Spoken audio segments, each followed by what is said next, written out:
हरे कृष्णा माता जी, प्रणाम।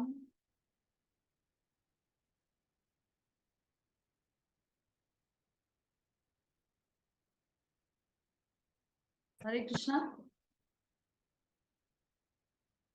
हरे कृष्ण जी, प्रणाम। हरे कृष्णा माता, प्रणाम। प्रणाम माता जी। हरे कृष्ण माता जी, कंचन प्रणाम। प्रणाम। फिर तो जैसा कि हमारा प्रयास है कि हम सभी माता जी जो इसमें जुड़े हैं, इस संघ ग्रुप में, तो आप सबका स्वागत है। हम इसी आशा से इस ग्रुप में जुड़े हैं कि हम सब श्रीला प्रभुपाद के जो अ, जो स्त्रियां हैं, जो भक्ति में प्रगति करने के लिए उत्सुक हैं, तो वो शिला प्रभुपाद के निर्देशों को जाने और वैदिक संस्कृति में जो स्त्री धर्म के बारे में जो अलग अलग निर्देश दिए गए हैं, अलग अलग उदाहरण दिए गए हैं स्त्रियों के, सती स्त्रियों के, तो उनके जीवन के बारे में भी जाने, ताकि उन एग्जाम्पल्स को जानकर, उनके जीवन चरित्र को जानकर हम भी उन्हें अपने जीवन में अमल कर सकें। तो यही हम सबका उद्देश्य है यहाँ इकट्ठा होने का। तो बहुत बहुत धन्यवाद कि आप सब लोग इतना इंथुसियास्टिकली आए हैं इस रीडिंग सत्संग ग्रुप में। तो बस थोड़ा इस सत्संग ग्रुप का शुरुआत करने से पहले से 5 मिनट मैं कुछ कहना चाहूंगी, just to get it clear. कि जैसे हम सभी का उद्देश्य है कि हम सभी भगवान को प्रसन्न करना चाहते हैं, तो जिस प्रकार से प्रभुपाद भगवत गीता के तात्पर्य में बताते हैं कि जैसे कोई अच्छा नागरिक बनना चाहता है, तो वो अ, राज्य के द्वारा जो नियम बनाए गए हैं उसे पालन करता है, उसे अच्छी तरह से पालन करता है, उसके निर्देशों के अनुसार चलता है, तो एक अच्छा नागरिक कहलाता है। उसी प्रकार से कोई अच्छा भक्त बनना चाहता है, तो वो कैसे अच्छा भक्त बन सकता है? जब वो शास्त्रों में दिए गए, जो भगवान के द्वारा जो शास्त्रों में दिए गए निर्देश हैं, उसके अनुसार अपने जीवन को ढालता है और अपने जीवन को उसी प्रकार से चलाता है, तब वो भगवान का प्रिय बन सकता है और सच्ची सही तरह से भगवान को प्रसन्न कर सकता है। तो ये चीज हमें, यही धारणा को ध्यान में रखकर, यही आइडिया को ध्यान में रखकर हम यहाँ सब इकट्ठा हुए हैं इस पुस्तक को पढ़ने के लिए, जानने के लिए कि शास्त्र में स्त्री धर्म के बारे में क्या लिखा है। क्या हमारे इस जो बुक है इसमें गुरुदेव ने बहुत सारे पॉइंट्स, बहुत इंपॉर्टेंट पॉइंट्स, जो एक ऐसा नहीं कि स्त्रियों के लिए ही, पर इन जनरल हर भक्त को एक्चुअली ये किताब अच्छी तरह से अध्ययन करना चाहिए पुस्तक का। तो इस किताब में बहुत सारे ऐसे प्रश्न हैं, जो हमारे जो प्रश्न है उसके उत्तर हमें मिलेंगे इस किताब में, जब हम इसका अध्ययन करेंगे सब मिलकर। तो जैसे कई बार प्रश्न होता है कि क्या ये हमें, जब हम भक्ति में आ जाते हैं, तो क्या हमें आधुनिक समाज के तौर तरीकों के साथ चलकर ही भक्ति करते रहना चाहिए, या फिर अपने लिविंग स्टाइल में कुछ चेंजेस लाना चाहिए? तो इस प्रकार के प्रश्न हमारे दिमाग में आते हैं। या फिर किस प्रकार ये आधुनिक सभ्यता जो है वो कृष्ण भावना अमृत के साथ क्या प्रतिकूल है कि अनुकूल है? या आधुनिक सभ्यता कृष्ण भावना अमृत या भक्ति के साथ प्रतिकूल है या अनुकूल है? तो ये सभी प्रश्नों का उत्तर हम इस पुस्तक में जब हम इसका अध्ययन करेंगे तो हम पाएंगे। तो गुरुदेव बहुत अच्छे ढंग से श्रीला प्रभुपाद के कोटेशंस के साथ और अन्य शास्त्रों के कोटेशंस के साथ हमें ये सब चीज, प्रश्नों का उत्तर दे रहे हैं। वर्णाश्रम धर्म क्या है और कैसे हमें वह शुद्ध भक्ति के पथ पर अग्रसर होने के लिए मदद करता है, तो ये भी प्रश्न हम सबका बहुत रहता है। शिला प्रभुपाद भक्ति को वैदिक संस्कृति के पालन करने हेतु क्या, शिला प्रभुपाद का भक्ति में वैदिक संस्कृति का पालन करने हेतु क्या दृष्टिकोण था शिला प्रभुपाद का, तो ये भी हम इस पुस्तक में देखेंगे। तो इस प्रकार से इस पुस्तक में जो छोटे छोटे जो हमारे बहुत सारे जो डाउट्स होते हैं, उन सबका हमें उत्तर मिल पाएगा। ओके, विदाउट डिले हम लोग स्टार्ट करेंगे। तो ये सॉफ्ट कॉपी मैं आपको शेयर कर रही हूँ। क्या आप सबको ये स्क्रीन में दिखाई दे रहा है, स्क्रीन पे माता जी? यस माता जी। यस यस, आप माता जी। सबको स्क्रीन पे दिखाई दे रहा है? ये इसी पुस्तक का, अगर किसी के पास हार्ड कॉपी है तो सामने रख सकते हैं, और किसी के पास कॉपी नहीं है इस पुस्तक की तो भी कोई प्रॉब्लम नहीं है, क्योंकि ये मेरा किंडल एडिशन है जो मैं आप सबके साथ शेयर कर रही हूँ इस पुस्तक का। तो जो लोग के पास नहीं है पुस्तक तो कोई प्रॉब्लम नहीं, आप स्क्रीन को देखकर इसमें से पढ़ सकते हैं। ओके। ओके, तो सबसे पहले मैं पढ़ती हूँ, आप स्क्रीन पे देख सकते हैं, फिर हम एक एक करके जो पढ़ना चाहे वो हैंड रेज करें और फिर वो पढ़ सकते हैं। और उसके बाद जैसे जैसे पढ़ेंगे, हाफ एन आवर हम पढ़ेंगे, अभी 3:15 हो रहा है, हम हाफ एन आवर इस पुस्तक को डेली पढ़ेंगे। और पढ़ने के बीच बीच में कुछ कुछ लाइंस अगर मुझे लगेगी कि थोड़ा एक्सप्लेनेशन चाहिए तो हम लोग थोड़ा उसका चर्चा करेंगे, नहीं तो हम लोग अपना फ्लो रखेंगे, धीरे धीरे पुस्तक को पढ़ने का प्रयास करेंगे गुरुदेव क्या कहते हैं। और किसी का कुछ प्रश्न है तो हम क्लास के बाद आधा घंटा जब रीडिंग पूरा हो जाएगा तो उससे प्रश्न, अगर पढ़ने जो पढ़े हैं उसमें से कुछ प्रश्न उठता है तो हम उसको एड्रेस करेंगे। ओके, ठीक। तो परिचय, तो ये पुस्तक का परिचय है जो गुरुदेव के द्वारा लिखा गया है। तो गुरुदेव इसमें लिख रहे हैं, हमारे आसपास की इस विशाल संसार में मौजूद समस्याओं की तरह इस अंतर्राष्ट्रीय कृष्ण भावना अमृत संघ के अंदर भी कई प्रकार के मसले विचाराधीन हैं, जैसे राजनीतिक, सामाजिक, आर्थिक, साहित्यिक, वैज्ञानिक इत्यादि। इस्कॉन के भीतर ही कई प्रकार के विवाद इस बात के इर्द गिर्द घूमते हैं कि हमें व्यवहारिक रूप से आधुनिक समाज के साथ घुल मिल जाने का प्रयास करना चाहिए और प्रचार के लिए अपनी शिक्षाओं को ढालना चाहिए, या आदर्श रूप अपनाते हुए वर्णाश्रम धर्म की स्थापना के द्वारा एक कृष्ण भावना भावित क्रांति के लिए संघर्ष करना चाहिए। तो इस प्रकार से गुरुदेव कह रहे हैं कि इस्कॉन के अंदर ही, इस्कॉन के भीतर ही बहुत सारे विवाद इर्द गिर्द घूमते हैं कि क्या हमें व्यवहारिक रूप से, मतलब आधुनिक समाज के साथ हमें घुल मिल जाना चाहिए, कि हम जो भक्ति करते हैं, जो भक्त भक्ति करते हैं, तो क्या उन्हें आधुनिक समाज के साथ घुल मिल जाकर उनके साथ रह जाना चाहिए, या तो फिर हमें अपनी प्रचार के लिए अपनी शिक्षाओं को ढालना चाहिए। मतलब जैसे हम अगर प्रचार करने जाते हैं तो क्या अपनी शिक्षाओं को थोड़ा मोल्ड कर देना चाहिए कि अच्छा ठीक है, ये जो सामने वाला जो व्यक्ति है वो इन शिक्षाओं को शायद नहीं ग्रहण कर पाए, तो हम अपनी शिक्षाओं को थोड़ा मोल्ड करके, थोड़ा उसके सामने मिर्च मसाला ऐड करके उसको बताएं ताकि वो उसे एक्सेप्ट करे, तो क्या ऐसा करना चाहिए, या तो फिर हमें आदर्श रूप अपनाते हुए वर्णाश्रम धर्म की स्थापना के द्वारा एक कृष्ण भावना भावित क्रांति के लिए संघर्ष करना चाहिए। तो हमें क्या करना चाहिए, तीनों में से हमें क्या करना चाहिए, ऐसा गुरुदेव प्रश्न उठाते हैं। ओके, तो कोई पढ़ना चाहेगा, दूसरा कोई, दूसरा पैराग्राफ?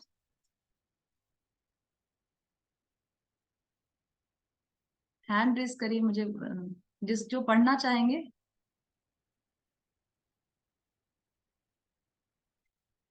कौन पढ़ना चाहेगा?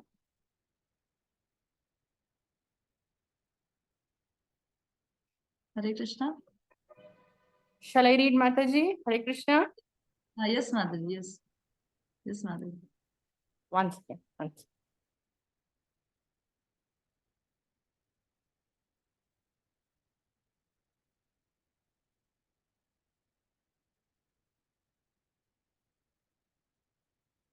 Mataji, this is in Hindi. I read Hindi, but not confident. You can understand Hindi, माता जी? I can understand my third language, Hindi. Okay. Let Okay, me if you, try. you can, Let yeah, me you can try. try, or yeah, you can otherwise you can try, माता जी। Yes. परिचय हमारे आसपास के इस This I already read, माता जी। This paragraph I already read. You read Oh, the sorry. second paragraph. You read the second paragraph. निश्चित ही है दोनों रास्तों आपस में पूरी तरह से मिलते नहीं है। श्रील प्रभुपाद का प्रयोग प्रत्येक अनुयायी यह स्वीकार करता है कि इस्कॉन कृष्ण भावनात्मकता के प्रचार के लिए ही है, और आज के संसार में प्रचार के लिए विभिन्न प्रकार की परिस्थितियों के साथ ये एडजस्टमेंट करना ही पड़ता है। किंतु इसकी सीमा क्या है, क्या स्वीकार है और क्या नहीं?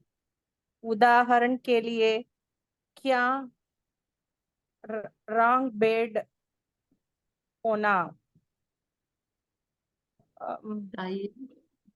होना चाहिए, या हमें परम पारंपरिक कीर्तन पर टिके रहना चाहिए? क्या है आज के पक्षांतीय समाज द्वारा औरतों और समलैंगिक की निश्चित की गई भूमिकाओं को समाविष्ट करना चाहिए, या श्रील प्रभुपाद द्वारा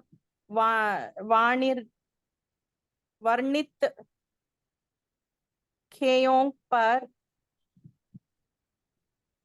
रहना चाहिए, जिसे आज मुख्यत्व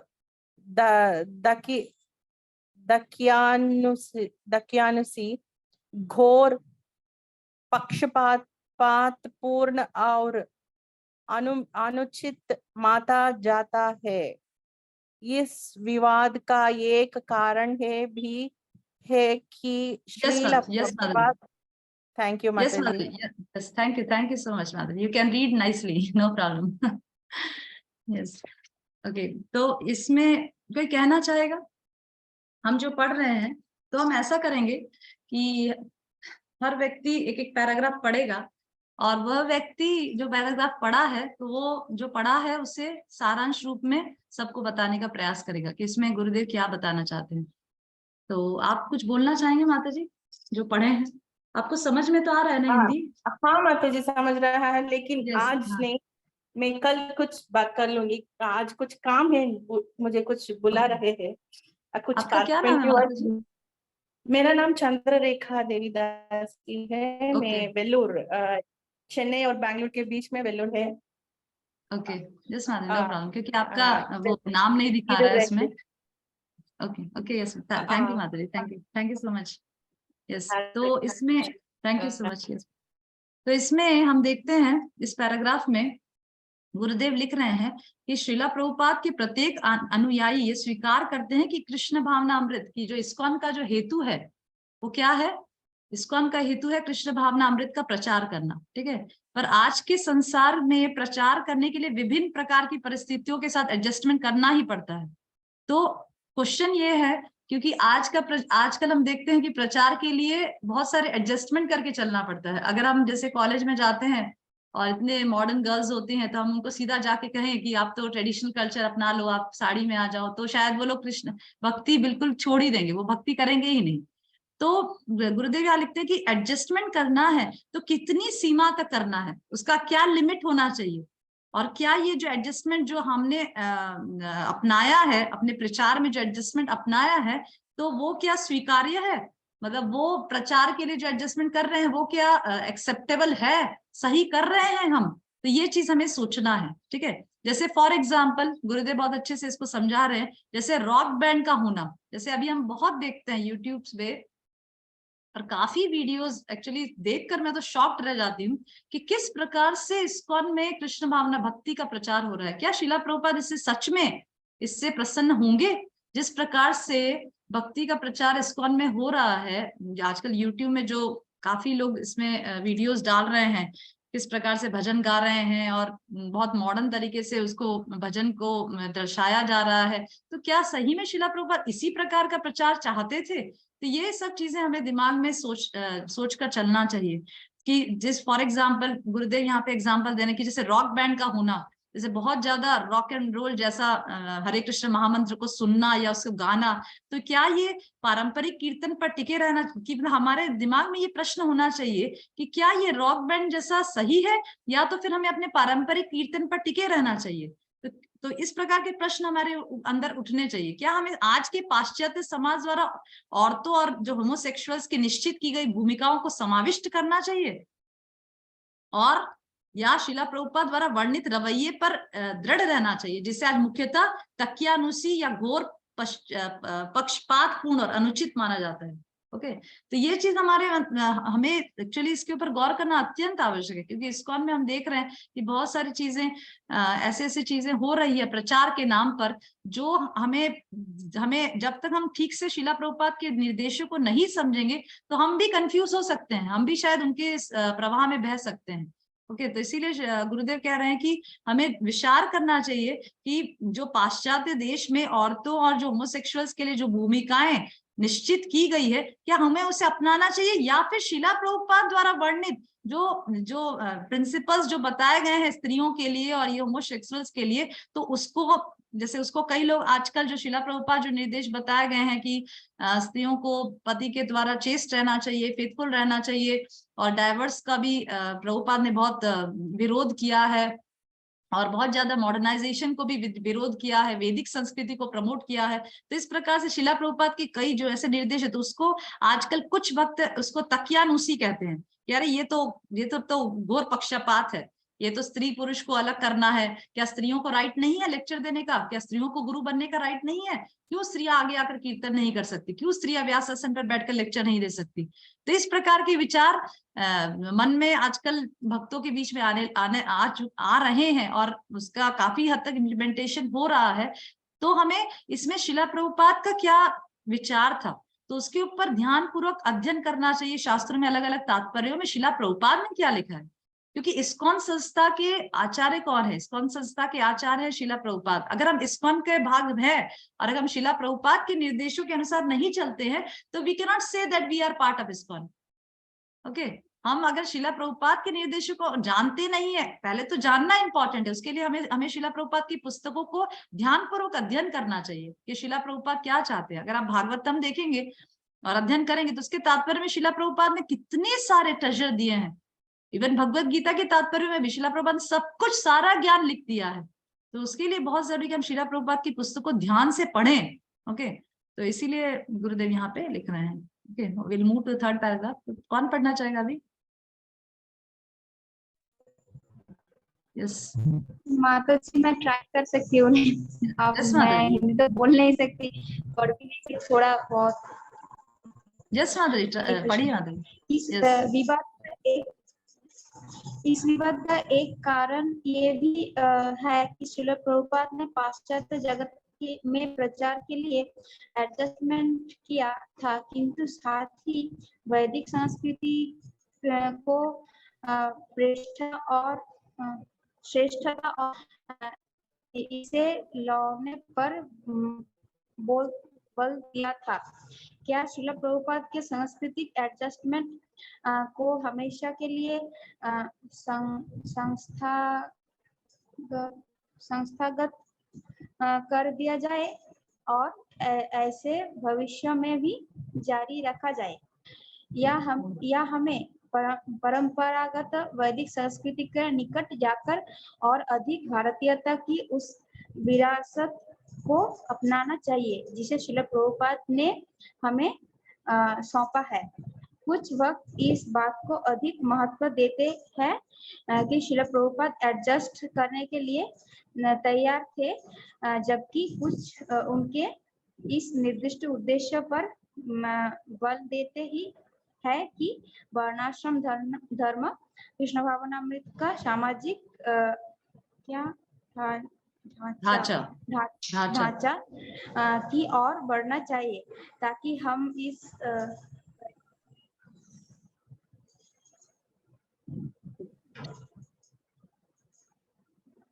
यस माता जी। हम इस दुखी संसार को आदर्श विकल्प दे सके, या विभाजन विदेश रूप से परंपरागत और आधुनिक या पाश्चात्य के बीच है। Yes, okay, want to say something माता जी, आप कुछ कहना चाहेंगे? गुरु महाराज ऐसा बोल रहा है कि मैं जो समझी हूँ, पता नहीं मैं ठीक हूँ या गलत, तो बोल रहे हैं कि कुछ लोग जो भक्त जो प्रचार करते हैं वो बोलते हैं कि प्रभुपाद ने भी एडजस्टमेंट किया था, तो हमें वो करना चाहिए या फिर भारतीय संस्कृति को अपनाना चाहिए, हमें क्या करना चाहिए ये देखना चाहिए, यही बोल रहे हैं। यस यस यस, तो इस विवाद का एक मतलब विवाद बेसिकली किस बीच में है? विवाद बेसिकली है कि क्या हम वैदिक संस्कृति के नियम को अपनाएं या तो फिर ये आधुनिक पाश्चात्य जगत के अनुसार चलते रहें और भक्ति करते रहें। समझ में आ रहा है? विवाद मतलब डिस्प्यूट किस चीज के बीच में है? डिस्प्यूट बीच में इस है कि क्या हम भक्ति तो कर रहे हैं, तो भक्ति कर रहे हैं तो हम अपने लाइफस्टाइल को चेंज करने की क्या आवश्यकता है कि हम वही मॉडर्न लाइफस्टाइल से जो भक्ति कर रहे हैं उसको कंटिन्यू करें? वैदिक संस्कृति को अपनाने की क्या आवश्यकता है? ठीक है, ये विवाद है। ठीक है, अभी इसमें कई लोग ऐसा कारण बताते हैं कि शिला प्रभुपाद ने भी तो पाश्चात्य देश में प्रचार करने हेतु काफी एडजस्टमेंट किया था। ठीक है, पर शिला प्रभुपाद की अगर आप निर्देशों को देखेंगे और कुछ उनकी कन्वर्सेशंस या अपने विमेन डिसाइपल्स जो उनकी थी उनके साथ जो कन्वर्सेशंस और इंस्ट्रक्शंस अगर लेटर्स देखेंगे तो उसमें शिला प्रभुपाद साथ साथ अपने विमेन डिसाइपल्स को अपने हस्बैंड्स के प्रति चेस्ट रहना, अपने बच्चों को कृष्ण भावनामृत में बड़ा करना, ये सब के निर्देश भी दिया करते थे। ठीक है, कैसे वैदिक संस्कृति में स्त्रियां माथा ढके रहती थी, साड़ी पहनती थी, तो इस प्रकार से ये सब निर्देश भी शिला प्रभुपाद ने उनको दिए हैं साथ साथ। ठीक है, तो अभी प्रश्न ये उठता है कि जो शिला प्रभुपाद ने जो सांस्कृतिक एडजस्टमेंट जो किए थे पाश्चात्य देशों में, तो उसको इंस्टीट्यूशनलाइज कर दें, मतलब उसको परमानेंट कर दें कि या और इसे भविष्य में भी जारी रखा जाए। मतलब जो एडजस्टमेंट जो शिला प्रभुपाद ने कुछ कुछ किए थे, जैसे फॉर एग्जाम्पल प्रभुपाद ने पाश्चात्य देश में ब्रह्मचारिणी आश्रम भी बनाए थे। ठीक है, ब्रह्मचारी आश्रम तो देखे ही हैं, पर ब्रह्मचारिणी मतलब स्त्रियों के लिए, जो गर्ल्स है उनके लिए भी आश्रम का बनाया था। तो ऐसा बताया गया। तो उसमें इसके बारे में एक जगह पढ़ रही थी कि शिला प्रभुपाद ने भले ही पाश्चात्य देश में ब्रह्मचारिणी आश्रम बनाया था, पर उसका दो कारण था। पहला कारण ये था कि पाश्चात्य देश की संस्कृति जो है वो भक्ति के बिल्कुल ही प्रतिकूल है, भक्ति के लिए बिल्कुल ही अनफेवरेबल है। अगर कोई लड़की है, अगर कोई स्त्री है जो भक्ति करना चाहती है, ठीक है, और उसके घर में नॉनवेज खाया जाता है, मांस काटे जाते हैं और वाइन पिया जाता है, और उसके जो परिवार वाले हैं बिल्कुल ही तमोगुणी और एकदम तमोगुणी, मतलब हाई अमाउंट ऑफ तमोगुणी लोग हैं, तो उसके साथ रहकर वो स्त्री भक्ति कैसे अपना अभ्यास कर सकती है, भक्ति में कैसे प्रगति कर सकती है? ठीक है, तो इस प्रकार से ऐसे, क्योंकि पाश्चात्य देश में 99% लोग को ही के घरों में हम देखेंगे तो इस प्रकार की चीजें, इस प्रकार का कल्चर बहुत ज्यादा है। Okay, compare to Indian culture, compare to Bharat देश में अभी भी हम देखते हैं कि ऐसा नहीं है कि हर घर में मीट काटे जा रहे हैं और मांस मछली कट रही है या फिर वाइन पिया जा रहा है। अभी भी भारत देश का कल्चर मेंटेन्ड है, अगर ओवरऑल पिक्चर देखा जाए तो, घरों में देखा जाए तो। पर पाश्चात्य देश में ऐसा नहीं था, इसीलिए शिला प्रभुपाद ने ब्रह्मचारिणी आश्रम इंट्रोड्यूस किया। पर साथ साथ प्रभुपाद के अनेक निर्देश है जिसमें प्रभुपाद बताना चाहते थे कि ब्रह्मचारिणी आश्रम में स्त्रियां रह रही है, पर ultimately they should compulsorily be get married.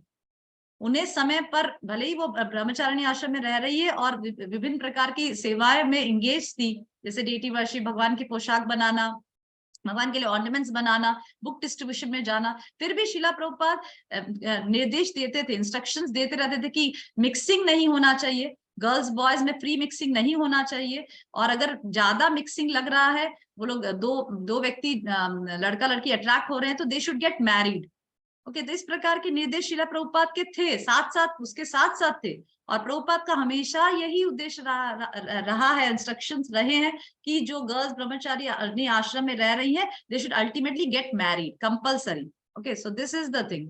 तो इसमें यही चर्चा चल रही कि विवाद जो है वो बेसिकली दो चीज पे है कि क्या हम परंपरागत तरीके से अपना जीवन चलाते रहे और परंपरागत संस्कृति को अपनाएं, या तो फिर आधुनिक या पाश्चात्य जगत के साथ रहकर भक्ति करते रहें। Okay. Who else wants to read? Yes, Chandani Mata ji.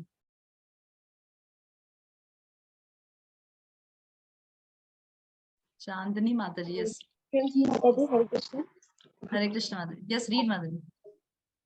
इस पुस्तक में मैंने अक्सर पारंपरिक शब्दों का उपयोग भारत की पुरातन जीवन शैली, जिसका आज भी विस्तृत रूप से पालन किया जाता है, को इंगित करने के लिए किया गया है। जो आधुनिक या पाश्चात्य जगत के स्वभाव और मापदंड जो आज की भारतीय जीवन में भी अच्छी तरह से घुल-मिल गए हैं, से बिल्कुल अलग है। पुरातन संस्कृतियों को निर्दिष्ट करने के लिए भी मैंने पारंपरिक शब्द का उपयोग किया है, जो कि काफी हद तक वैदिक संस्कृति से मिलती जुलती है। मेरा प्राकृतिक शब्द का अक्षर प्रयोग उन चीजों को दर्शाता है जो पूर्ण पुरुषोत्तम भगवान के आदेशानुसार सर्वव्यापी नियमानुसार ढंग से स्थित है।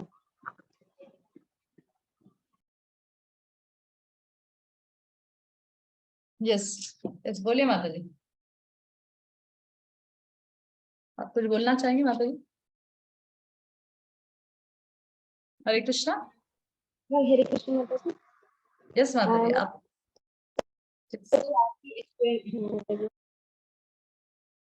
ओके, तो आप बोलना चाहेंगे कुछ माता जी इस विषय में? नहीं माता जी, आप ही एक्सप्लेन करें। Okay okay okay, no problem. ठीक है, तो इस पुस्तक में मैंने अक्सर, तो मैं गुरुदेव इसमें लिख रहे हैं कि मैंने अक्सर पारंपरिक शब्द का उपयोग, क्योंकि इस पुस्तक में हम देखेंगे तो बार बार जो गुरु महाराज हैं वो पारंपरिक शब्द का उपयोग करते हैं। ओके, तो गुरुदेव क्लियर कर रहे हैं कि मैंने अक्सर पारंपरिक शब्द का उपयोग या तो भारत की पुरातन जीवन शैली, भारत की जो प्राचीन जीवन शैली मतलब लाइफस्टाइल, तो भारत की जो प्राचीन जीवन शैली है जिसका आज भी विस्तृत रूप से पालन किया जाता है, उसको अंकित करने के लिए, उसको या तो मैंने पारंपरिक शब्द का उपयोग जो भारत में जो प्राचीन जीवन शैली, जो लाइफस्टाइल जो था, उसको इंडिकेट करने के लिए यूज किया है, जो आधुनिक या पाश्चात्य जगत के स्वभाव और मापदंड से बिल्कुल अलग है। ठीक है, तो गुरुदेव कह रहे हैं कि जो प्राचीन जीवन शैली जो थी, भारत की जो प्राचीन जीवन शैली, तो उसको इंगित करने के लिए मैंने पारंपरिक शब्द का प्रयोग किया है, जो आज के पाश्चात्य और आधुनिक जगत के बिल्कुल के मापदंड से बिल्कुल अलग है। ओके, या तो पुरातन संस्कृतियों को निर्दिष्ट करने के लिए भी मैंने पारंपरिक शब्द का उपयोग किया है। तो गुरुदेव कह रहे हैं कि या तो मैंने पारंपरिक संस्कृतियों को निर्दिष्ट, मतलब पारंपरिक जो संस्कृतियां हैं, जो प्राचीन संस्कृतियां हैं, उसको भी निर्देश करने के लिए, कभी कभी उसको भी इंडिकेट करने के लिए मैंने कभी कभी पारंपरिक शब्द का उपयोग किया है। मेरा प्राकृतिक शब्द का अक्सर प्रयोग उन चीजों को दर्शाता है जो पूर्ण पुरुषोत्तम भगवान के आदेश अनुसार सर्वव्यापी नियम अनुसार ढंग से स्थित है। तो मेरा प्राकृतिक मतलब कई बार गुरुदेव प्राकृतिक मीन्स नेचुरल, तो नेचुरल जब गुरुदेव वर्ड यूज करते हैं तो उसको दर्शाता है जो भगवान, जो चीजें भगवान के नियम अनुसार जो ढंग से जो स्थित है, उस चीजों के लिए गुरुदेव ने प्राकृतिक शब्द यूज किया है। ओके, तो इस प्रकार से गुरुदेव अपनी पुस्तक शुरुआत करने से पहले हमें क्लियर कर रहे हैं। Okay okay, now who wants to read? Who wants to read? Shaila माता जी। यस यस माता जी, जानवी माता जी, यस रीड। यदि विशिष्ट रूप से उल्लेख नहीं किया गया हो तो मेरे द्वारा नारीवाद और नारीवादी शब्दों का बारंबार प्रयोग विशेष रूप से धर्मनिरपेक्ष कर्मी जगत से संबंधित लोगों से है, जिसकी कुछ चर्चा यहाँ भी की गई है। चाहे मैं यह तर्क करता हूँ कि इस्कॉन में नारीवाद बृहत समाज का प्रतिबिंब है और इससे पूरी तरह प्रभावित है, किंतु मेरा यह मतलब नहीं है कि कोई भी इस्कॉन भक्त नारीवाद के भयंकर और हानिकारक रूप को प्रतिपादित कर रहा है। यस माता जी, बोलिए माता जी। माता जी आगे भी पढ़ना। जैसे आप बोलिए, आप कुछ बोलना चाहेंगे इस विषय में जो आपने पढ़ा? माता जी, इसमें गुरु महाराज बता रहे हैं कि इस्कॉन में जो नारीवाद है यस उसके मतलब नारीवाद के विषय में बताया है, इसमें यस आप समझेंगे।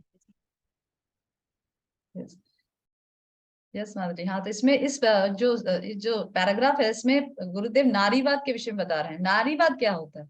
नारीवाद मतलब फेमिनिज्म, इंग्लिश में उसको फेमिनिज्म बोलते हैं, नारीवाद को। ठीक है, तो फेमिनिज्म मतलब क्या? फेमिनिज्म मतलब स्त्री और पुरुष को इक्वल राइट्स मिलना चाहिए, और अगर स्त्री को इक्वल राइट्स नहीं मिलता है, पुरुष के समान बराबरी नहीं मिलती है, तो दैट मीन्स कि ऐसा नारीवाद कहते हैं। ऐसे जो नारीवाद, जो फेमिनिस्ट लोग होते हैं, वो क्या सोचते हैं कि स्त्री और पुरुष इक्वल राइट्स दोनों को मिलना चाहिए, और स्त्री और पुरुष समान है, और अगर स्त्रियों को इक्वल राइट्स पुरुष के समान नहीं मिलता है, तो दैट मीन्स कि स्त्रियों को कम समझा जाता है, स्त्रियों को एक्सप्लॉइट किया जाता है, और स्त्रियों को एकदम निकृष्ट दर्जा दिया जाता है, और उनको यूजलेस समझा जाता है। तो इस प्रकार से नारीवाद लोग सोचते हैं। तो गुरुदेव यहाँ पे कह रहे हैं कि जब मेरे द्वारा नारीवाद शब्द का प्रयोग बारंबार किया जाएगा, तो विशेष रूप से धर्मनिरपेक्ष जगत से संबंधित लोगों से है। तो जो लोग धर्म को बहुत ज्यादा सेक्युलर, जैसे सेक्युलर बोलते हैं ना, तो सेक्युलर वर्ल्ड, तो ऐसे लोग जो सेक्युलरिज्म को मानते हैं, तो ऐसे लोगों को इंगित करने के लिए नारीवाद शब्द को मैंने यूज किया है। तो चाहे मैं यह तर्क करता हूं कि इस्कॉन में नारीवाद बृहत समाज का प्रतिबिंब है, तो generally I argue that feminism within ISKCON is a reflection of that in the broader society and is deeply influenced by it. So I do not mean to insinuate that any devotees come upon the mere extreme and pernicious forms of feminism. तो मैंने ISKCON में और इससे बुरी तरह प्रभावित है, किंतु मेरा यह मतलब नहीं है कि कोई भी ISKCON भक्त नारीवाद के भयंकर और हानिकारक रूप को प्रतिपादित कर रहा है। मतलब गुरुदेव कह रहे हैं कि मेरा फेमिनिज्म, जब फेमिनिज्म का जो टॉपिक अंदर आएगा पुस्तक में, ये तो सिर्फ परिचय है पुस्तक के बारे में, तो गुरुदेव क्लियर कर रहे हैं कि जब मैं फेमिनिज्म विद इन ISKCON जब चर्चा करूंगा, जब जो नारीवाद जो ISKCON में जो चल रहा है उसके बारे में चर्चा करूंगा, तो मैं किसी भी भक्त को प्रतिपादित नहीं कर रहा हूँ, और ISKCON भक्त नारीवाद के भयंकर हानिकारक रूप को प्रतिवाद कर रहा है। मतलब कोई भी ISKCON भक्त नारीवाद की, मैं ऐसा नहीं कह रहा हूँ कि कोई ISKCON भक्त है जो नारीवाद के भयंकर और हानिकारक रूप को प्रतिपादित कर रहा है। प्रतिपादित कर रहा है मतलब प्रोपोगेट कर रहा है, उसका प्रचार कर रहा है, मैं ऐसा नहीं कह रहा हूँ, मेरा कहने का ये मतलब नहीं है। ओके, तो इस प्रकार से गुरुदेव क्लियर कर रहे हैं, क्योंकि आगे नारीवाद का टॉपिक आएगा, तो गुरुदेव क्लियर कर रहे हैं कि चाहे मैं यह तर्क करता हूँ कि ISKCON में नारी और बृहत समाज का प्रतिबिंब है, तो भी इससे बुरी तरह से प्रभावित, किंतु मेरा यह मतलब नहीं है कि कोई भी ISKCON भक्त नारीवाद के भयंकर और हानिकारक रूप को प्रतिपादित कर रहा है। मतलब गुरुदेव क्लियर कह रहे हैं कि कोई भी, मैं किसी भी ISKCON भक्त को ऐसा नहीं कह रहा हूँ कि वो नारीवाद के भयंकर, डेंजरस और वेरी डिस्ट्रक्टिव रूप को प्रोपोगेट कर रहा है। ओके, इस तरह से गुरुदेव फेमिनिज्म के बारे में बोल रहे हैं। Okay, who else want to read? Twinkle माता जी, यस ट्विंकल माता जी, आप पढ़ना चाहेंगे? हरे कृष्ण माता जी। यस माता जी, पढ़िए माता जी। ISKCON का सांस्कृतिक विभाजन अनूठा नहीं है। इस प्रकार के विवाद अन्य धार्मिक संस्थाओं में भी है। उदाहरण, ISKCON के अंदर और विभिन्न ईसाई संप्रदायों में कुछ उपदेशकों के मत में विवाह को बनाए रखने के ऊपर है। व्यक्तिगत जरूरतों और वे अधिकांश मामलों में उन दंपतियों को तलाक की सिफारिश करते हैं जो गंभीर विवाहिक कलह से जुड़ रहे हैं, जबकि अन्य उपदेशक जैसे कि मैं स्वयं साधारणतया यह परामर्श देता हूं कि विवाह रूपी पवित्र बंधन को तुच्छ समझने की बजाय मुश्किलों को सहन करो। कुछ लोग इस बात का विरोध करेंगे कि इस तरह तो जीवन नारकीय हो जाएगा, विशेष रूप से स्त्रियों का, किंतु कई संतुष्ट होंगे। हाँ, हम यही तो सुनना चाहते थे। इस प्रकार का मार्गदर्शन हमारे लिए अच्छा है। मेरा मूल तर्क यह है।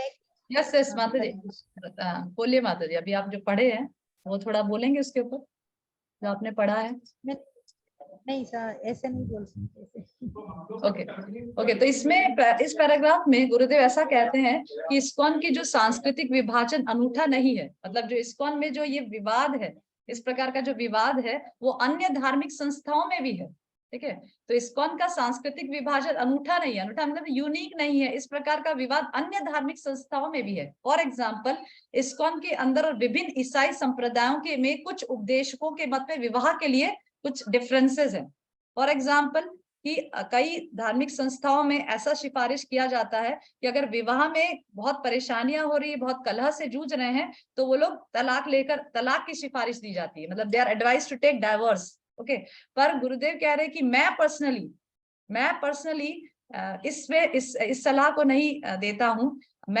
मेरा पर्सनल ये दृष्टिकोण रहता है कि विवाह रूपी पवित्र बंधन को तुच्छ समझने के बजाय, मतलब उसको बहुत इजी गोइंग समझने के बजाय, उसको कैजुअल समझने के बजाय, मुश्किल जो आती है उसको सहन करो।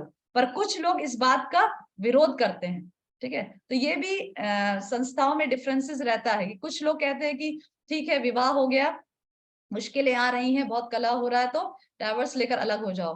पर गुरुदेव कह रहे हैं कि मैं इसको सपोर्ट नहीं करता। मैं कहता हूं कि इस विवाह रूपी पवित्र बंधन को इतना तुच्छ ना समझे और मुश्किलों को सहन करें, ठीक है। तो इस चीज में कई लोग का विरोध हो सकता है, पर किंतु कई संतुष्ट होंगे और कई संतुष्ट नहीं भी होंगे स्टेटमेंट से। हाँ, हम यही तो सुनना चाहते थे, इस प्रकार का मार्गदर्शन हमारे लिए अच्छा है। तो इस प्रकार से कुछ लोग इस बात का विरोध करेंगे कि इस तरह तो जीवन नारकीय हो जाएगा, विशेष रूप से स्त्रियों का, किंतु कई संतुष्ट होंगे। मतलब दो प्रकार के डिफरेंसेस दो प्रकार के लोग हो सकते हैं। कई लोग कहेंगे कि अरे डाइवर्स अच्छा है ना, अगर इतना मुश्किलें आ रही तो डाइवर्स ले लो और फिर दूसरा विवाह करो। पर कई लोग क्योंकि अगर डाइवर्स नहीं लेंगे तो उसका जीवन तो नारकीय हो जाएगा, स्त्री का जीवन नारकीय हो जाएगा। पर कई लोग इससे संतुष्ट होंगे कि हाँ, हम यही सुनना चाहते थे, इस प्रकार का मार्गदर्शन अच्छा है। तो इस प्रकार के दो प्रकार के लोग हमें संस्था में मिलेंगे। Okay, read. तो अभी कौन पढ़ना चाहेगा लास्ट?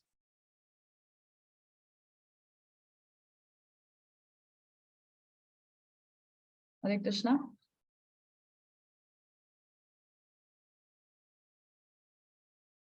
पढ़िए, जो पढ़ना चाहेंगे वो पढ़िए, लास्ट पैराग्राफ। यस, दोबारा भी पढ़ सकते हैं, ऐसा कुछ नहीं कि आप एक ही बार पढ़ सकते हैं। हरे कृष्ण माता जी। यस, पढ़िए माता जी। मेरा मूल तर्क यह है कि इस्कॉन के भीतर समाज के मुख्य धारा से लिए गए दृष्टिकोण या मत को लाने के प्रयास से संकीर्तन आंदोलन की प्रामाणिकता से मतलब दूसरा यस, पढ़िए माता जी। काफी समझौता होने का खतरा बना रहता है और यह हमें श्री प्रभुपाद की कृपा से अलग कर देता है। मैं इस बात के पक्ष में एक पारंपरिक भारतीय जीवन शैली मानवीय स्थिरता और शांति के लिए श्रेष्ठ है। एक घाटे के सौदे के सर्वोत्तम उपयोग के लिए। इसके अलावा कृष्ण भावनामृत के विकास के लिए केवल वैदिक प्रणाली ही वास्तव में अनुकूल है। मैं विशेष रूप से इस बात का वर्णन करूंगा। श्रील प्रभुपाद की स्त्री अनुयायियों को माता की भूमिका अपनानी चाहिए, बजाय कि वे स्वामिनी बने। यस यस यस माता जी, बोलिए माता जी। हाँ माता जी, इसमें ऐसा बताया है कि अभी देखा जा रहा है कि सभी मतलब वुमेन से जो उनको एक स्वामित्व का भाव, मतलब उनको ऐसा है कि मैं ही सब कंट्रोल करूँ। तो श्रील प्रभुपाद सब मतलब कहना चाहते हैं कि वो मतलब माता की भूमिका अपनानी चाहिए, नहीं कि वो मतलब कुछ स्वामी बने या फिर वो कंट्रोल करने की भावना रखे। यस यस यस, इसमें गुरुदेव साफ कह रहे हैं कि अगर कृष्ण भावना अमृत का विकास करना है तो उसके लिए केवल वैदिक प्रणाली ही वास्तव में अनुकूल है। तो ऐसा क्लियरली गुरुदेव कह रहे हैं कि अगर विष्णु भावना अमृत या भक्ति में प्रगति करना है तो केवल वैदिक प्रणाली ही वास्तव में उसके लिए अनुकूल है, आधुनिक प्रणाली उसके लिए अनुकूल नहीं है। तो इसमें गुरुदेव कह रहे हैं कि मैं विशेष रूप से इस बात का वर्णन करूंगा इस पुस्तक में कि शिला प्रभुपाद की स्त्री अनुयायियों को माता की भूमिका अपनानी चाहिए, बजाय कि स्वामिनी बने। तो यही जो पुस्तक का नाम भी अगर आप देखेंगे, आज की नारी कल की संस्कृति, मदर्स और मास्टर्स, मतलब स्त्रियां क्या मास्टर है कि स्त्रियां एक माता की भूमिका में अच्छी है। तो यही चीज इस पुस्तक में गुरुदेव बहुत अच्छी तरह से शिला प्रभुपाद के दृष्टिकोण से हमें समझाए हैं कि भक्ति में स्त्री की कौन सी भूमिका स्त्री को अपनानी चाहिए। जो स्त्रियां भक्ति करती है, जो स्त्रियां भक्ति के अंगों का प्रयास करती है और जो स्त्रियां भक्त है, इस्कॉन से जुड़ी है, तो उनके लिए कौन सा रोल, कौन सी भूमिका भक्ति के अनुकूल है। माता बनना अनुकूल है कि स्वामिनी बनना अनुकूल है? तो ये हम सब हमें जानना अत्यंत आवश्यक है, क्योंकि हम सब भक्ति में प्रगति करना चाहते हैं। ओके, तो इसमें शुरुआत में इस पैराग्राफ में ये भी कह रहा है कि मेरा मूल तर्क यह है कि इस्कॉन के भीतर समाज की मुख्य धारा से लिए गए दृष्टिकोण या मत को लाने के प्रयास से संकीर्तन आंदोलन की प्रामाणिकता से समझौता होने का खतरा बना रहता है। तो गुरुदेव कह रहे हैं कि इस्कॉन में जो समाज की मुख्य धारा के लिए से लिए गए दृष्टिकोण, मतलब समाज के जो मुख्य धारा है, मतलब समाज में जो ऑर्डिनरी जो लोग हैं, उससे उनका जो दृष्टिकोण लेने से संकीर्तन आंदोलन की प्रामाणिकता में समझौता होने का खतरा रहता है। जैसे आज हम देख रहे हैं समझौता हो ही रहा है। अब देखिए प्रचार के नाम पे क्या क्या हो रहा है। मैं तो कई बार देख कर कि इस प्रकार का प्रचार करना है, हरे कृष्ण महामंत्र का प्रचार करना है, भक्ति का प्रचार करना है, प्रभुपाद की फिलॉसफी को बताना है, पर किस प्रकार से बताना है? इस प्रकार से आधुनिक तरीके से बताना है क्या? शिला प्रभुपाद इस प्रकार से कह गए हैं, या तो शिला प्रभुपाद वैदिक तरीके से कह गए हैं? तो ये चीज हमें समझना बहुत बहुत जरूरी है, क्योंकि हम भक्ति का क्या अर्थ है? भक्ति का अर्थ है भगवान की प्रसन्नता के लिए कार्य करना, भगवान की सेवा करना जैसा भगवान को पसंद है। और अभी आजकल हम देख रहे हैं कि भक्ति लोग इस प्रकार से करना शुरू किए हैं जिस ढंग से उन्हें पसंद है। पर क्या ऐसा करने से भगवान प्रसन्न होंगे? क्योंकि अल्टीमेट गोल तो भगवान को प्रसन्न करना है ना। तो अगर अल्टीमेट गोल पाना है तो हमें, जिस प्रकार से मैंने बताया कि अल्टीमेट अगर अच्छे नागरिक बनना है तो राज्य के नियम को जानकर उसके नियम के अनुसार चलना पड़ेगा। हम ऐसा नहीं कह सकते सरकार को कि अरे मुझे तो आपका ये नियम पसंद नहीं आया, मैं तो अपने ढंग से चलूंगा। अगर मैं अपने ढंग से चलूंगा तो मैं राज्य का अच्छा सिटीजन नहीं बन पाऊंगा, मुझे सरकार के द्वारा पनिशमेंट मिलेगा अगर मैं अपने ढंग से चलूंगा। तो इसीलिए भक्ति में भी शास्त्रों में निर्देश दिए गए, भक्ति के बारे में जो शास्त्रों में दिए गए निर्देश हैं उसके अनुसार हमें भक्ति करनी है। वो हमें अच्छी लगे बुरी लगे वो सेकेंडरी है, उससे कोई मतलब नहीं है कि अरे मुझे तो ये ढंग पसंद नहीं आया, मुझे तो ये इस प्रकार से भक्ति पसंद आई। ऐसे भक्ति नहीं होती है। हमें भक्ति करना है, अगर हम भगवान को सही सच्चे दिल से प्रसन्न करना है तो हमें स्त्रियों को किस प्रकार की भूमिका शास्त्रों में दी गई है उस प्रकार की भूमिका को अपनाकर भक्ति करना पड़ेगा। तभी हम भगवान को प्रसन्न कर पाएंगे, तभी हम उस गोल तक पहुंच पाएंगे। नहीं तो फिर अगर भक्ति का उद्देश्य हमारी प्रसन्नता है तो हम प्रसन्न होते रहेंगे, हमारी इंद्रियां संतुष्ट होती रहेगी, पर भगवान संतुष्ट नहीं होंगे। ओके, तो ये किताब पढ़ने का, हम सब बैठकर इस किताब को चर्चा करें, यही उद्देश्य है इस ग्रुप का। तो बहुत बहुत धन्यवाद।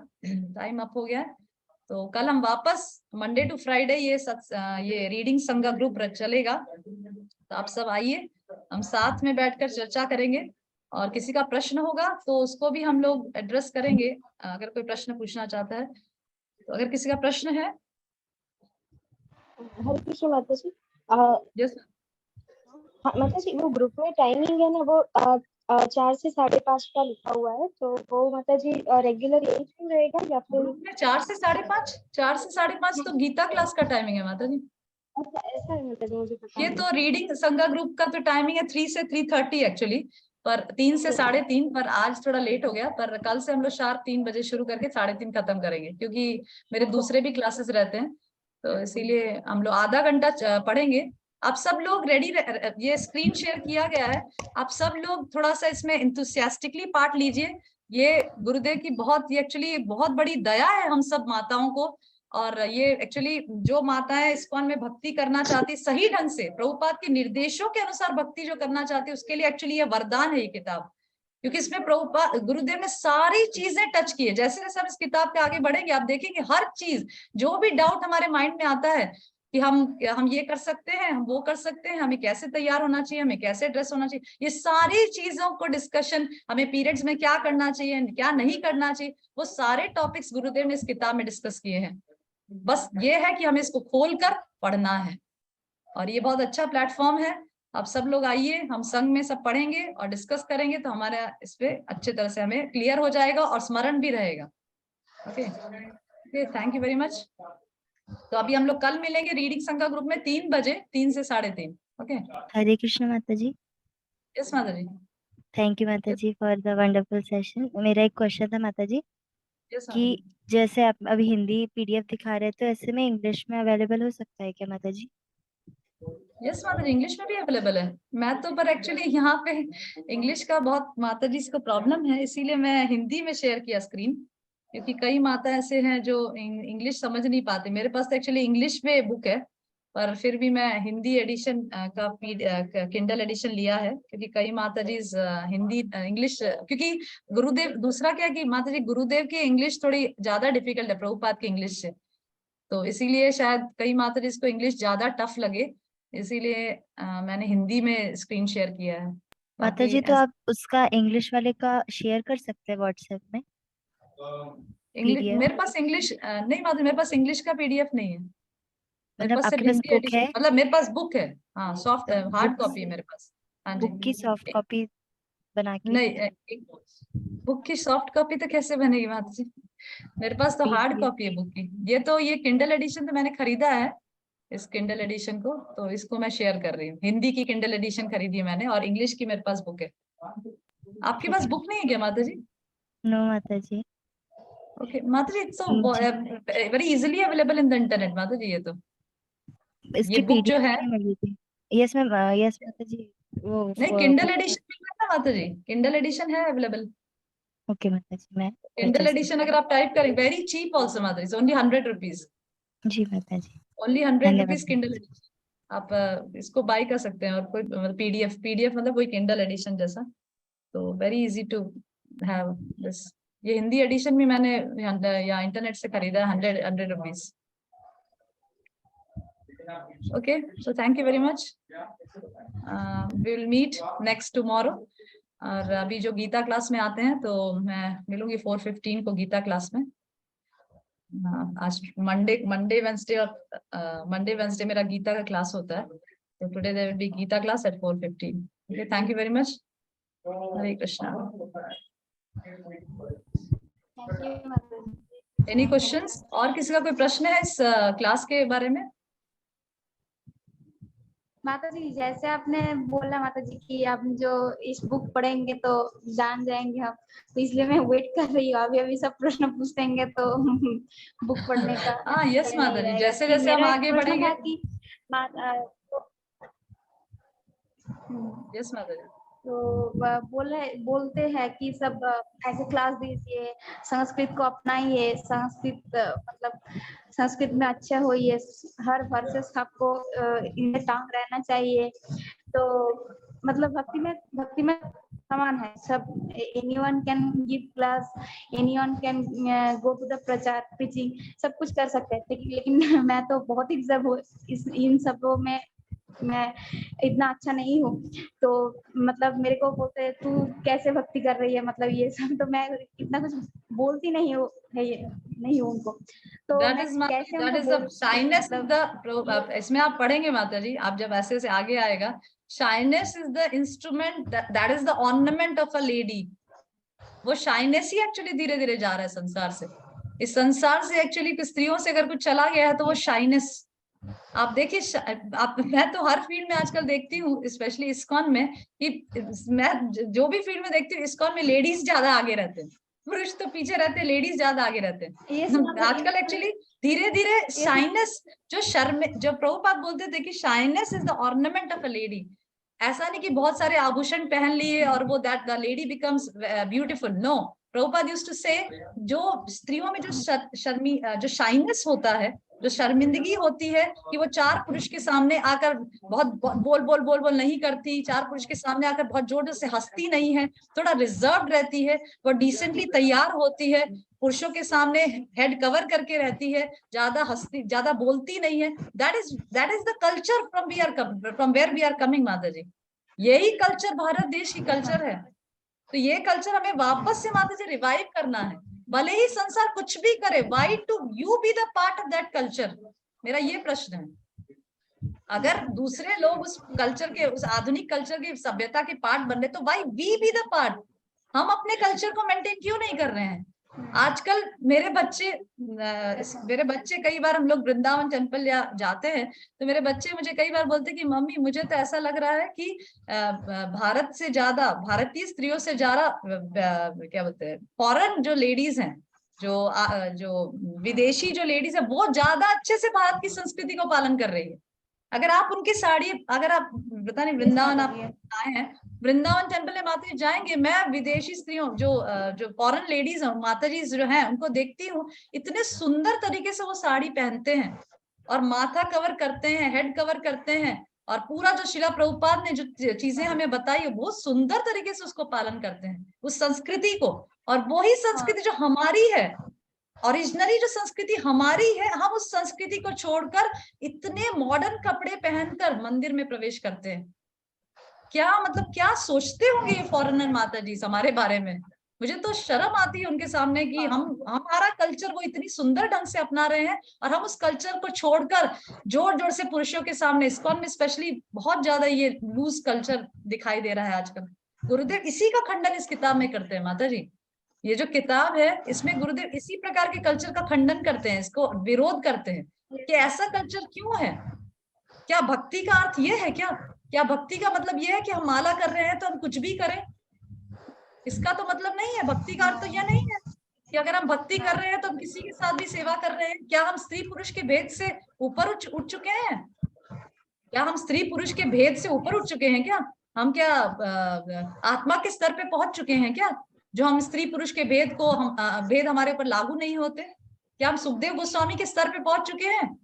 जब सुखदेव गोस्वामी, भागवतम में वर्णन आता है कि जब सुखदेव गोस्वामी पार हो रहे थे, वो बिना वस्त्र के थे और स्त्रियां नहा रही थी, तो स्त्रियों ने सुखदेव गोस्वामी को देखकर कुछ नहीं किया, अपने शरीर नहीं ढके। पर जब व्यासदेव वहां से गुजर रहे थे तो तुरंत स्त्रियों ने, स्त्रियां जो स्नान कर रही थी, उन्होंने तुरंत अपना शरीर ढक लिया। क्यों? क्योंकि जब उनसे पूछा गया, श्रीमद् भागवतम में वर्णन आता है कि जब व्यासदेव ने स्त्रियों से पूछा कि तुम मुझे देखकर ऐसा करा, और तुमने जो मेरा 16 साल का लड़का है उसको जब पार हुआ वहां से, तो तुमने कुछ नहीं किया। तो अब उन्होंने उत्तर दिया कि जो आपका जो लड़का है वो पूरी तरह से पूरी तरह से आत्मज्ञानी है, सेल्फ रियलाइज सोल है। वो स्त्री पुरुष में अंतर नहीं करता, वो स्त्री पुरुष में अंतर नहीं देखता, वो पूरी तरह से आत्मा के स्तर पे पहुंच चुका है, इसीलिए उसके सामने हमें कोई शर्मिंदगी नहीं हुई। पर क्या हम डिवोटीज ऐसा कह सकते हैं कि जब कोई पुरुष स्त्री को देखता हो या स्त्री पुरुष को देखता हो तो ऐसा कह सकता है कि मैं तो सिर्फ उसकी आत्मा को देख रहा हूं, मैं तो उसको देख ही नहीं रहा हूं? क्या हम ऐसा कह सकते हैं? कोई भी ऐसा कह सकता है? यस ट्विंकल माता, नहीं कह सकते। हम सब लोग शारीरिक लेवल पे हैं। अब सभी लोग किसी को देखते हैं तो शरीर को ही देखते हैं पहले। हम ऐसा कभी सोच नहीं पाते कि अरे ये तो आत्मा है, ये तो शरीर नहीं है। इस प्रकार का कॉन्शियसनेस हमारा नहीं है। इसीलिए हमें वैदिक संस्कृति का पालन करना अत्यंत जरूरी है। ओके, तो this we should actually keep in our heart, tie in our heart, कि हमें वैदिक संस्कृति पालन करना है। भले ही इस्कॉन में कुछ भी हो रहा हो, भले ही इस्कॉन में बहुत ज्यादा मॉडर्नाइजेशन है, पर मुझे श्रीला प्रभुपाद के निर्देशों का पालन करना है ना। मैं तो श्रीला प्रभुपाद की अनुयायी। इस्कॉन मतलब क्या? इस्कॉन की संस्था तो क्या, इस्कॉन मतलब जो श्रीला प्रभुपाद के निर्देशों का, इंस्ट्रक्शंस का पालन करना ही इस्कॉन का भाग है। इस्कॉन के भाग बन गए, उसका मतलब है कि श्रीला प्रभुपाद के इंस्ट्रक्शंस का पालन करना। उसके लिए श्रीला प्रभुपाद के इंस्ट्रक्शंस को जानना, अच्छी तरह से जानना, क्योंकि बहुत सारा डिविएशन इस्कॉन में हो रहा है आजकल। तो इस मॉडर्नाइजेशन का भाग हमें नहीं बनना है, हमें वैदिक संस्कृति का भाग बनना है। हमें अच्छी पत्नी बनना है, अच्छी माता बनना है, और इस प्रकार के भीड़ में शामिल नहीं होना है। Okay okay okay, so thank you very much. और माता जी yes, okay, so will meet tomorrow. हम लोग कल मिलेंगे, हम सब लोग। Hare Krishna, thank you very much.